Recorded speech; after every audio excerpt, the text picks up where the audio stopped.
السلام علیکم ورحمۃ اللہ وبرکاتہ۔ میں اپنے تمام بہن بھائیوں سے بہت بہت شکر گزار ہوں کہ جو میری ویڈیو دیکھتے ہیں، لائک کرتے ہیں، شیئر کرتے ہیں۔ اللہ تعالیٰ آپ سب کو خوشیاں دے، اللہ تعالیٰ آپ کو ایمان والی زندگی عطا فرمائے، اللہ تعالیٰ ہماری تمام پریشانیوں کو آسانیوں میں بدل دے، ہمارے دلوں کو اللہ تعالیٰ سکون عطا فرمائے، اور ہماری اولاد کو اللہ تعالیٰ ہمارے لیے نیک بنا دے، اور ہماری آنکھوں کی ان کو ٹھنڈک بنا دے، اور دنیا اور آخرت کی بخشش کا ذریعہ بنا دے۔ آمین ثم آمین۔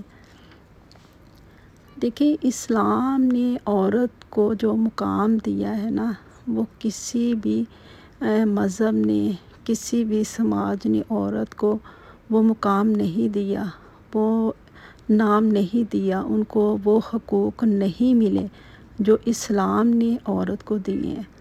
تو اگر اسلام نے عورت کو اگر اتنے حقوق دیے ہیں، ایک عزت دی ہے، تو پھر ہمیں بھی چاہیے کہ ہم اسلام کے اندر رہتے ہوئے، ہم اس کے دین کے اندر رہتے ہوئے، اس کے ایمان کے دائرے میں رہتے ہوئے ہم اپنی زندگیوں کو گزاریں، اپنے گھر والوں کو، اپنے بچوں کو ایمان کی دولت سے آگاہ کریں، اور دین کی زندگی جو اللہ تعالیٰ نے جو ہمیں زندگی گزارنے کا طریقہ بتایا، ہم ان کو اس چیز سے آگاہ کریں، اور روز وقفہ پر وقفہ ہم لوگ بتاتے رہیں۔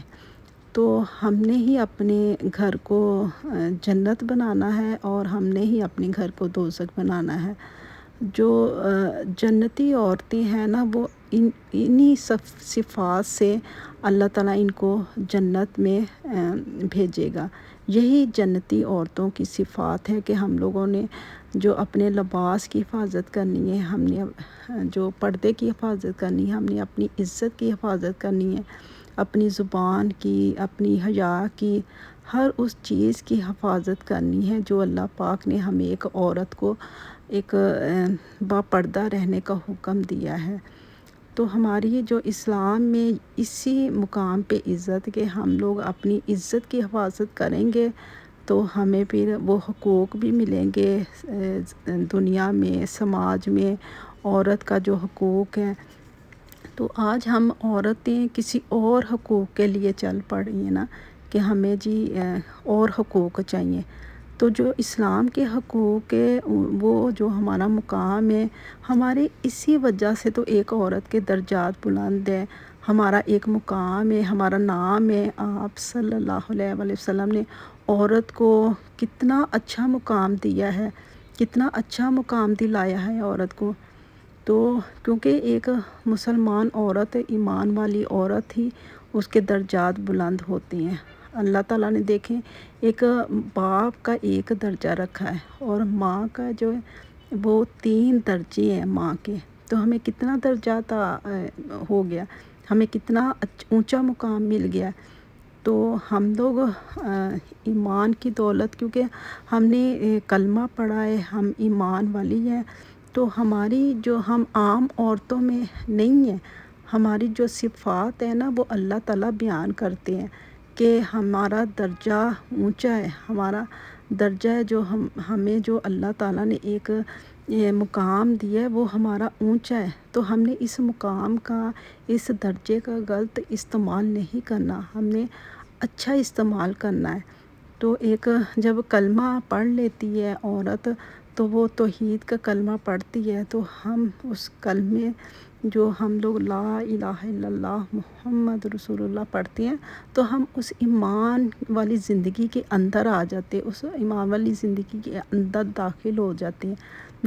جب وہ اس میں داخل ہو جاتے، تو ہماری پھر زندگی کے پریکٹیکل ہماری شروع ہو جاتی ہے۔ تو ہم نے کیا کرنا ہے، ہم نے نماز پڑھنی ہے، ہم نے قرآن پاک پڑھنا، اپنے گھر والوں کو تعلیم دینی، دعوت دینی ہے۔ تو آپ صلی اللہ علیہ وآلہ وسلم کے پاس 3 شخص آئے، انہوں نے کہا کہ یا رسول اللہ، ہم نے اسلام قبول کیا ہے، ہم نے کلمہ پڑھ لیا ہے، تو اب ہم لوگ کیا کریں؟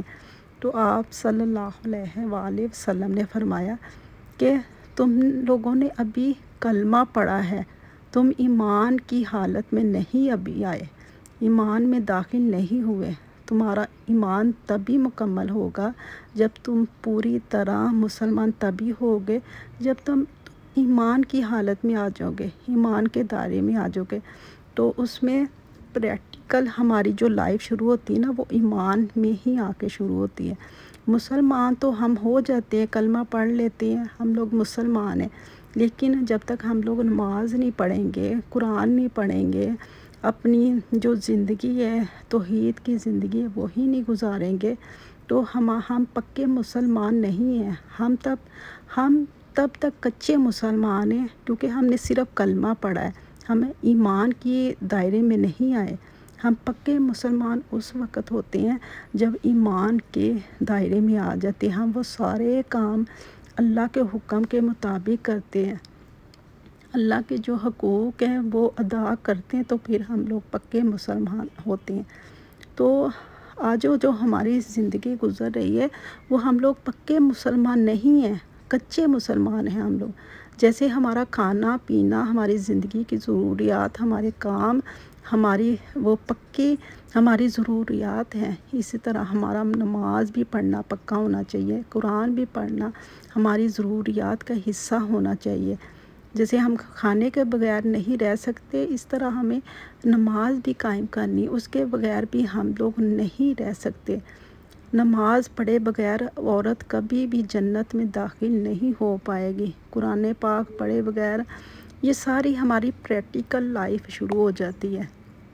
تو ہمیشہ عورت اپنے پردے کی حفاظت کرے، اپنی زبان کی حفاظت کرے، اپنی حیا، لباس، ہر اس چیز کی، اپنی عزت کی حفاظت کرے۔ جب عورت باہر گھر سے نکلتی ہے، سب سے پہلے اس کا گھر ہی اس کا جو نا اصل جو اس کی جو پردے کا ایک سسٹم وہ گھر میں ہے۔ اگر عورت کسی مجبوری کی وجہ سے باہر نکلتی، بازار میں جاتی، تو وہ کبھی بھی کسی غیر محرم سے فری ہو کے، بلا تکلف ہو کے اس سے بات نہ کرے، نرم زبان سے یا پھر اس کے میٹھی گفتگو نہ کریں۔ یہ عورتوں کو ہمیں منع ہے، کیونکہ جب ہم لوگ کسی سے میٹھی زبان کریں گے، مارکیٹ میں جاتے ہیں ہم لوگ کسی غیر محرم سے، کسی دکاندار سے اتنی میٹھی زبان میں بات کریں گے تو وہ پھر